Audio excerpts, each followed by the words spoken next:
It was a record-breaking May graduation at Middle Tennessee State University.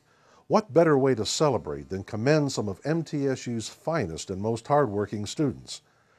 Of the 2,400 students that graduated this spring, many were non-traditional students who pursued their college education while working full-time. Two of these special graduates include Business Administration major Mimi Liu and biology major Jeannie Stubblefield. My mom always say that, always get your education. And I'm the youngest.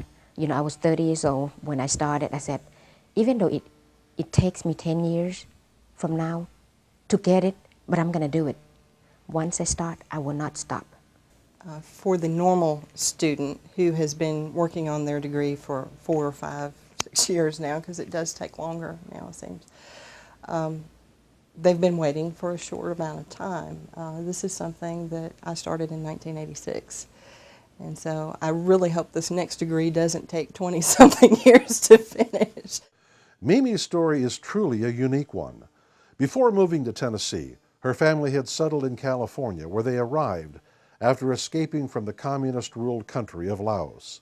Mimi says that she used the memories of hardships when she was young to continually motivate herself when pursuing her education. Those clear memory of hardship, of my childhood that I had to fight for myself, I had to fight for my life, fight for food, fight for starvation, to stay alive. And those memories kind of push me, to where I am now, that this is the land of freedom. As long as you're not lazy, there are so many opportunities out there. You can do anything you want. Jeannie originally began her college career in 1986 before eventually leaving school and entering the business world. She had a very successful career but felt something was missing. She decided to go in an entirely different direction. I spent the first, several years, I won't say how many, in business, very carefully plotting out, where do I want to be in a year, where do I want to be in 5 years, and I honestly can say that once I started back to school, I kind of got rid of those, other than to say that yes, I want to finish the degree, and I want to see where that leads me. So I've kind of learned to be a little bit flexible with that. And as this last year has unfolded with the research projects and some interests that I've developed, it became really clear to me that I didn't want to stop with the bachelor's. So now the next plan is to finish a PhD, and I'll start the PhD program here at MTSU in molecular biosciences in the fall. Like many graduates, Mimi and Jeannie are thrilled to graduate and feel this time is extra special for them. All of their hours and years of hard work are paying off. They offered a few words of advice for anyone wanting to pursue a college degree. I have been working in the factory for so many years. It's hard working. Getting a degree, you don't have to work hard, you just use your brain, and it pays off in the end. I have heard my coworker told me this, if you have education, although you have the same level of job, but the person with education gets paid more. In college, you got to want it a little bit more. And you've got to be the person that says, I want to understand this, I just don't want to pass the test. So it's really interesting to me. The more that I did that, the more excited I got about the things that I was learning. So it helps to be engaged, and it also helps to form relationships with your professors. Don't just see them as some authority that's in the front of the classroom that's giving lectures and is responsible for your grade. Take time to get to know some of them. Ask them questions after class. Get involved. Those will help the whole experience go by a lot smoother for you. And of course, Mimi and Jeannie, as well as everyone who graduated this year, were excited and proud of their milestone achievement. I felt great. You know, last week was my full marathon. That's for my graduation present. Crazy enough, right? I paid $115 to torture myself, but I felt so hurt and so good. And today is my graduation day, and you don't know how that feels. It's just like, today's the day. Our next segment could be a sequel to The Dark Knight or Shadowlands. No, you're not in Orlando, Florida. You're in Murfreesboro, Tennessee, inside a seamless 360-degree fiberglass air traffic control tower that is 9 feet high and measures 29 feet in diameter. Students sit at 10 radar suites where they monitor and direct en route and on approach control environments. Pilot positions are situated around the room. The entire room is a teaching tool for MTSU students majoring in aerospace and dreaming of someday sitting at the helm of an actual air traffic control operation or in the cockpit of a transcontinental passenger jet. Their textbook is the sky, and their learning tools are the control panels and keyboards that real live air traffic controllers use to bring aircraft home safely. The facility is brand new, and it is the only one of its kind at a university in the world. A few weeks ago, the media and the public were invited to take a tour of the new $3.2 million air traffic control training and research facility. I'm very delighted to be here today and for you all to be here to listen a little bit about the department and see one of our outstanding facilities that we have. I don't mind being the best kept secret in the world. I don't like being the best kept secret in the United States, but I can't stand being the best kept secret in Tennessee, and more specifically in Rutherford County. So I'm really, really happy that you're here. I encourage you to spread the word about this program. I am not exaggerating at all when I say it is arguably the best program in the United States, and after the acquisition of this new facility, it's probably the best program in the world, and it's right here in Middle Tennessee. So we're very, very proud of that. Visitors were dazzled, amazed, and awestruck that this kind of air traffic control facility existed anywhere other than at a major international airport.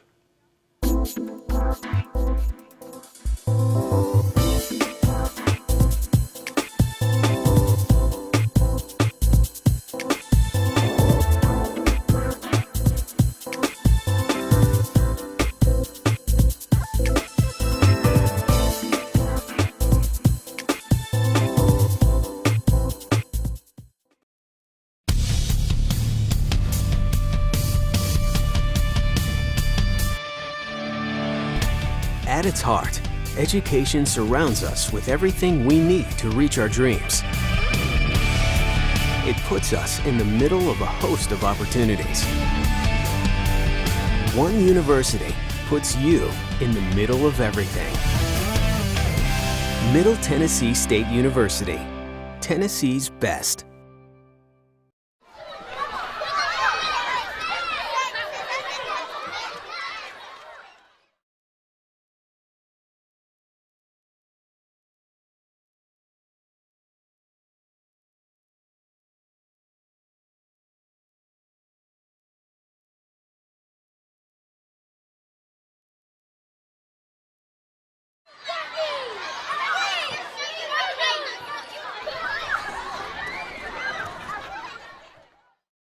Desde Middle Tennessee State University.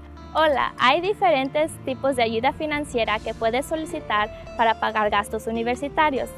Puedes solicitar ayuda financiera a través del gobierno, de las universidades y de las instituciones privadas. Ayuda financiera es disponible para aquellos estudiantes, ciudadanos y residentes quienes califican. Para solicitar ayuda financiera del gobierno tienes que completar la aplicación FAFSA. Muchas universidades ofrecen becas basadas en tu promedio y en tu calificación del ACT. Las becas son premios financieros que se regalan a los estudiantes. También para solicitar ayuda financiera puedes solicitar un préstamo que tendrás que pagar al terminar tus estudios. Y recuerda, no importa en qué situación te encuentres, tú podrás recibir ayuda financiera a través de instituciones privadas. Financiado por Title I of the Carl D. Perkins Career and Technical Education Act of 2006.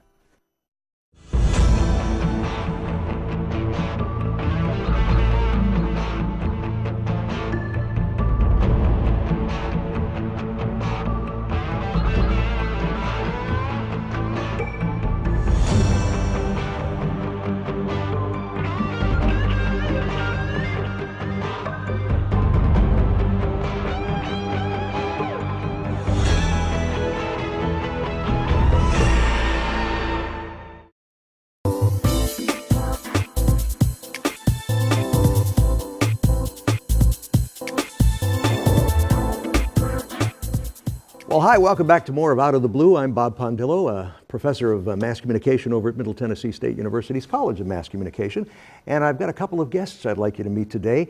Andrew Oppmann is here, the Associate Vice President of Marketing and Communication here at MTSU, and Ruble, the Senior Editor of University Publications and editor of this magazine, perhaps you've seen it, the MTSU magazine.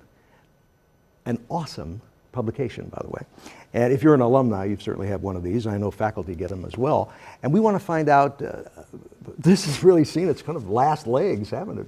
Print publications are on the way out. Let me start with Andrew first. What are we doing here? We're changing things, apparently. We are changing, but you know, one of the things that's exciting, it's not that print is dead necessarily, it is that premium print is becoming more valued. Mm-hmm. And the reason why we're moving to a magazine as a premium source of communication mm-hmm. is that people like storytelling. They like the depth journalism that a magazine can provide, but the immediacy of print seems to be leaning towards a digital format. Mm-hmm. I'm an old print guy, I came from newspapers, so I'll always value newspapers, and I do think they have an audience, but the university is seeing the investment towards a magazine as a premium content delivery mm-hmm. in print, mm-hmm. and then other news and information in a more immediate form on the websites. Sure, yeah, it kind of makes sense. Like you, like perhaps many of us, at least us older folks anyway, grew up with the magazines, paper magazines, printing and what have you. But things are changing and changing rapidly, and so it's time to change as well, apparently. And so, what are you going to do about this, Drew? How is it possible to put a magazine that has 48 pages, printed, on a website, and I suppose that's where we're going with this, right? We are. The magazine has a companion website where you'll not only get features that you see in print, but you'll have additional content on a weekly basis. So we're creating yet an additional destination for people who are interested in longer form journalism, more analysis-driven, feature-driven, profile-driven articles that will complement, as Andrew mentioned, the news and public affairs effort to become a more digital, real-time news service with all that we have going on at MTSU. Wow. But the 3 times per year edition of the magazine we think is just the right frequency to deliver to our alumni base, to our faculty base, to the community in terms of the real compelling stories that are going on here at MTSU, and we're filling in the in between with a more active digital website that will give people on a daily basis what they need to know about MTSU. So many then, not only this publication, but many of the publications here at the university are, I guess, being repositioned. How's that? Or shutting down. You're no longer going to be printing stuff, right? Well, reposition's the right word. Yes, I mean, the magazine, to be clear, the magazine will come out 3 times a year. It is direct mail to alumni and friends of the university, and again, that's going to be our premium print product. But we also have sunsetting, probably another one of those words, 2 print newspaper products that are going to be moving to digital. The Record, which is the the faculty and staff publication, comes out twice a month on campus. It's going to become home on the web at mtsunews.com. So a more immediate, real-time delivery of news and information for the university. The Alumni Record, which was a newspaper that was mailed to alumni, it is being replaced by MTSU Magazine. So the idea is to give our alumni base a more premium product, a more exclusive product, something that really tells the story in a more elaborate way of the university through the magazine, and to really replace the newsprint products with something that's more immediate through our digital delivery. So just let me get this right. This will continue? The Oh yes, magazine that will just, continue? we're celebrating okay. its brand new launch. Matter of fact, it's a lovely magazine. Thank That's you why. so much. Really It's, yeah, glossy and yeah, great. it had been dormant since 2009. So Drew's arrival as university editor really restores the magazine to its place in our communication arsenal. Yeah, sure. That kind of makes sense. It's a great magazine, and I felt bad if it was going to be going away. Oh, it's there. Just to go to the mailbox and find it in there, I think it's kind of essential. Plus, maybe what's in here could drive people to the website, to get people to, faculty and alumni and stuff to go to the website and check things out. How are you going to do that? How are you going to get people to know things have changed? There's got to be a way to get the word out, right? Well, we've certainly used the first edition to get the word out about the strategy, what we're doing to drive people to the website. I think you're going to begin to see more collaboration between this program, our television news magazine program Out of the Blue, and the print magazine. And it's a period of informing the audience of what we're doing, but we think that they'll get the drift quickly and begin to follow us in these new mediums. I agree, and I think there's a lot you can do, so much more you can do when you're on the internet, as it were. I mean, how about live pictures? How about moving interviews and what have you? Or Absolutely. take the camera out to the site or what have you. Right. The reality is that to bring out this magazine 3 times a year, we think is the proper frequency for our audience. But that's not enough content space for me. There are many more stories than that happening at MTSU that need to be told. And so we would encourage people to check out the website, the companion website for the magazine. You will see video. You will see online exclusive content. You will see slideshows. So all the things that you're mentioning, you will be seeing as a companion to this print product. That's great. I think it's very exciting, and people love that kind of stuff now. We're so attuned to going to the internet for just about anything we need these days. The only thing is you just got to let them know where it is, and then they'll find it. They'll be there for it. Oh, that's really true. And Bob, and you know this well, it's also different audiences like to be communicated with in different ways. I mean, there is a very valuable print audience out there still, and they prefer that medium, and the magazine's targeted to that. We of course are working with our partners at newspapers across Middle Tennessee. We'll get our word out through them, of course. But also we recognize, like you said, that digital delivery, the immediacy and the ability to go beyond just a limited amount of space that you might find in print, to offer rich content like video and audio, that's a real opportunity for us. We have your program, we have all these amazing resources that allow us to tell stories in so many different ways. So the idea is to really figure out a way to get the message to you in the way you want to consume it, and hopefully a lot faster and a lot clearer. It's a great idea. Now, are other universities moving this way as well? Yes. Yeah, we surveyed our alumni and asked them how do they wish to be communicated with from the university. We received an overwhelmingly powerful message back from them that said we want a magazine. But we also asked other universities, did they ask their alumni base in the same way? And they said absolutely. They wanted a magazine because it's an emotional connection. But they also wanted that immediacy of, I want to know what's happening right now so that I can either make a decision to help the university know what's going on so that I'm aware of things. So the combination we think is going to be the most effective. And honestly, Bob, it's a reflection of what's happening in mainstream media as well. I mean, in this day and age of high print costs and postage, you've seen a drop in frequency of print product and an enhancement of what organizations are doing digitally.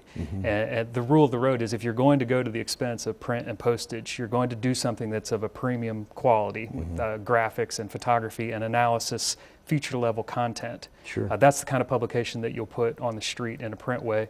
The rest of it, people increasingly accustomed to getting that digitally and happy to receive it there. So we're really mirroring societal trends in mainstream media. Well, the times are changing, that's for sure. We appreciate the fact that you're here helping it, sort of the midwives to this change, as it were.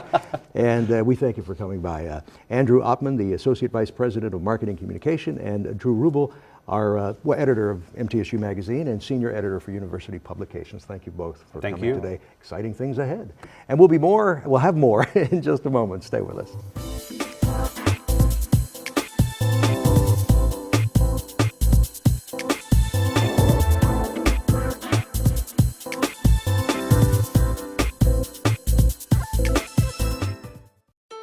We started in 1911 with a clear mission to train Tennessee's best teachers.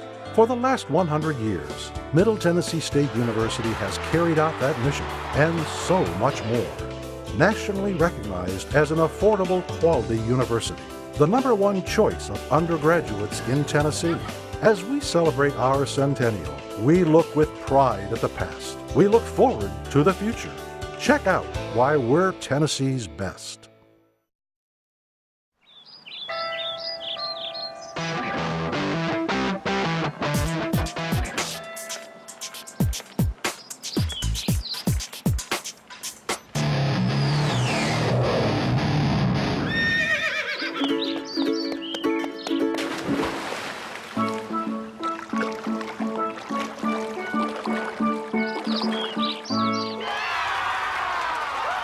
MTSU. It's different here.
At its heart, education surrounds us with everything we need to reach our dreams.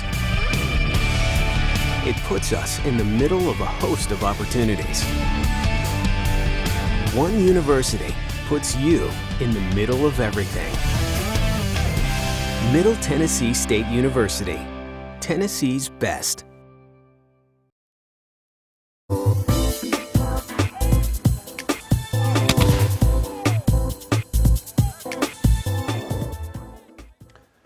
MTSU, an international community. More than ever, MTSU has been developing relationships with universities from other countries. My name is David Schmidt. I'm the new Vice Provost for International Affairs at Middle Tennessee State University.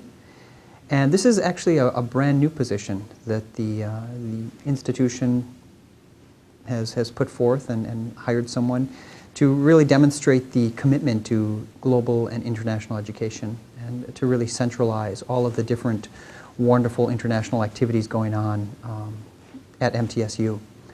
The three areas in particular are international students and exchanges, facilitating them, increasing them, bringing more students to campus, making sure that when they're here, they have a great time, that they benefit from the education they receive while they're here. And in the case of MTSU is dedicated to strengthening ties with universities in other countries and providing opportunities for students to experience other cultures while pursuing their education. Summer. And then just an overall kind of improvement and tightening up and ramping up of the ethos of internationalization and global education on campus, to help faculty internationalize their curriculum, their classes, provide opportunities for them to go abroad over the summer, to bring it back into the classroom, things like that. England, a place called Durham in northeast England, but I now live in Glasgow because I'm at Glasgow Caledonian University. Oh, my major is Media and Communications back in Glasgow. Here it's part of the EMC. Here for the year as an exchange student, and my major is international business, and my minor is Chinese. I'm working right now in an alcohol company, so I'm selling champagne abroad, so I need to speak English, and I'm trying to speak Chinese too because it's big markets, so I'm here to improve Chinese and English for my career. I'm John Merchant. I'm one of the professors of the Department of Recording Industry, And last summer, in the summer of 2010, I took a group of 9 students to Russia for 2 weeks. We were in Moscow for about 10 days, and then in St. Petersburg for about 4 or 5 days. And so the combination was just magical. It was a great group, and just a kind of an amazing, life-changing experience. Some of the people we were working with is top promoters, developers, radio and TV, broadcasters, record label heads, concert promoters. We actually went to meet the promoter for the Matisyahu concert, and then went to the concert that evening. What do students hope to get out of an exchange? Well, I think, you know, the concept of the exchange from our vantage point is really the advantage we see when we send our own students overseas. If you're working with 18, 19, 21-year-old students and preparing them to go overseas, the student that comes back, whether it's after 4 months or a full academic year, the change is, it's very difficult to describe, but you just anecdotally know that this person has changed. The maturity level, the critical thinking skills, and if you talk to them when they're 50, 60 years old, and you say, hey, you went to MTSU, sometimes the first thing that they'll talk about is, yes, I went abroad, I went to Spain for a semester. It really has a strong impact. I would challenge anyone to talk to anyone who's gone abroad at any age, and that will be one of the first things they'll talk about. It really is life-changing. I am a recording industry major, music business, so the amazing thing about the Russian program is that we have an exchange program with one of the universities there. So they'll send kids over here for a semester to learn about our recording industry, and then we get 2 weeks over there to learn about theirs. Like, we learned every aspect of recording industry in Russia, from, like, you know, we went to recording studios, we toured radio stations. Right now I work for a J1 visa sponsor called GEC, Global Educational Concepts. It's a division of the Southwestern Company. And then I work for Summer Work USA, which is the company, it's a division of GEC, which is like more of the company side, and GEC is more of the sponsor side. So essentially what I do is we place students that have J1 working visas to come and work in the United States on their summer breaks. One of the students in their exit interview, we asked them to tell us, for better or for worse, tell us about your experience. What was it like? And one of them came back and said, I learned more in 2 weeks than I learned in any single class at any time during my time on campus. And whether it is a semester in Russia or a year in Scotland, there is no doubt that a student gains valuable life experience that will make them more competitive in an ever-evolving international community.